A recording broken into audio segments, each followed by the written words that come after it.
10th class के अंदर अपन वैदिक गणित पहला चैप्टर पढ़ रहे हैं। उसके अंदर अपन ने 1 से लगाकर 7 तक प्रश्न कर लिए हैं। सबसे पहले निखिलम विधि से भाग देना सीखा अपन ने, उसके बाद में वैदिक विधि से वर्ग ज्ञात करना सीखा। आज अपन सीख रहे हैं किसी संख्या का घनफल है वो वैदिक विधि से कैसे निकाला जा सकता है। इसके लिए भी आपको वही वर्ग के जैसे एक आधार विधि है और एक उपाधार विधि है, तो दोनों टाइप के सवाल अपन करेंगे, आधार विधि से और उपाधार विधि से। तो यहाँ पर भी सूत्र का इस्तेमाल करना है। सबसे पहले देखिए 8वां प्रश्न करते हैं।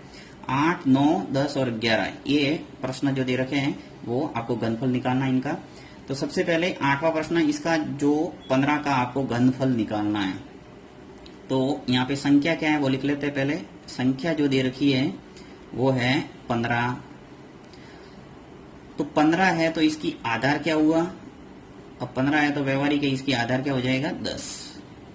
और इसके 10 के संगत इसका विचलन निकल के आ जाएगा आपके 5, यानी 15 में से 10 गया तो क्या आ गया 5, यानी 10 से कितना ऊपर है संख्या वो देखना है आपको। तो प्लस का 5, प्लस 5 लिखो या 5, ये हो गया विचलन।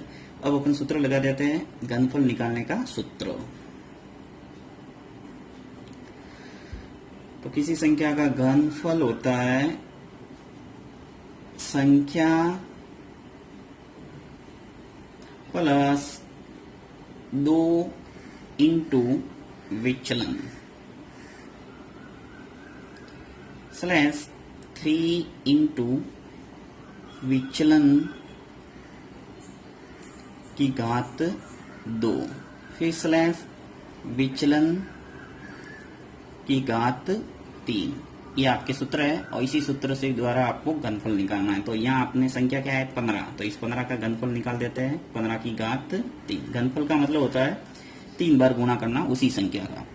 अब संख्या देर की आपकी 15, तो यहाँ लिख लेता हूं मैं 15, फिर प्लस 2 है वो सूत्र के अंदर है तो 2 ऐसा का ऐसा, फिर इंटू विचलन कितना आपके 5, तो ये लिख लिया मैंने 5, फिर लाइन कितना है, फिर ये 3 सूत्र का, ये 3 लिख लिया, फिर इंटू विचलन की घात 2, विचलन है वो 5 है तो ब्रैकेट कर दो और 5 के ऊपर घात लगा दो 2, फिर ऑब्लिक विचलन की घात 3, तो विचलन है वो कितना है 5, तो 5 के ऊपर घात चढ़ा दो 3।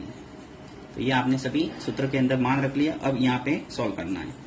15 फिर प्लस 2 का गुणा 5 से कर दो, क्या आ गया 10, ये 3 ऐसे कैसे इंटू 5 के ऊपर घात 2 है, यानी 5 इंटू 5 करना है। तो 5 इंटू 5 कितने होते हैं 25, ये लग गया 25, और 5 के ऊपर 3 घात है, मतलब क्या हुआ 5 इंटू 5 इंटू 5, तो कितना होता है 125।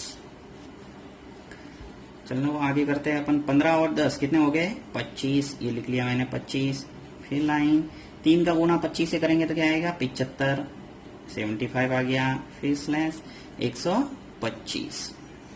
सब गुणा और योग करने के बाद में आपको देखना है आधार को। अब आधार क्या है यहाँ 10, तो आधार के अंदर आपको एक शून्य नजर आ रहा है यहाँ।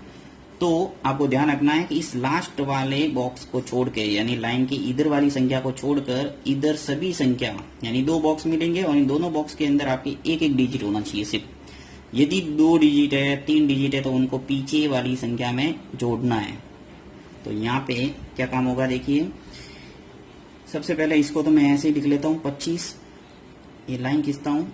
अब यहाँ पे मुझे सिर्फ 5 रखना है, ये जो 5 है वो इसको इधर ही रखूंगा, इस 12 को पीछे जोड़ दूंगा क्योंकि मुझे यहाँ एक ही डिजिट रखना है। तो 12 को पीछे जोड़ूंगा तो क्या हो जाएगा, ये 75 और 12 मिलके कितने हो गए 87, यानी 87, और ये 5 हो गया वो अकेला रह गया 5।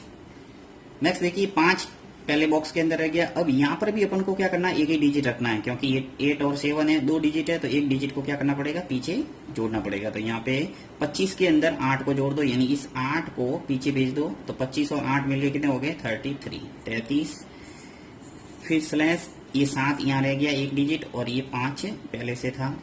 यानी आपके इस बॉक्स के अंदर जितने भी अंक, चाहे 1 है 2 है 3 है कितने भी चलेगा, परंतु आगे जितने भी बॉक्स है, यानी 2 बॉक्स है, इन दोनों बॉक्स के अंदर एक एक डिजिट है वो रखना है। बस इस बात का ध्यान रखना है जब आधार क्या हो 10 हो। और यदि यहाँ 100 होता आधार तो अपन 2 अंक रखते आगे, तो आगे भी सवाल आएगा ऐसे। तो इसका आंसर हो गया 3, 3, 7 और 5, ये इसका अंतिम उत्तर है।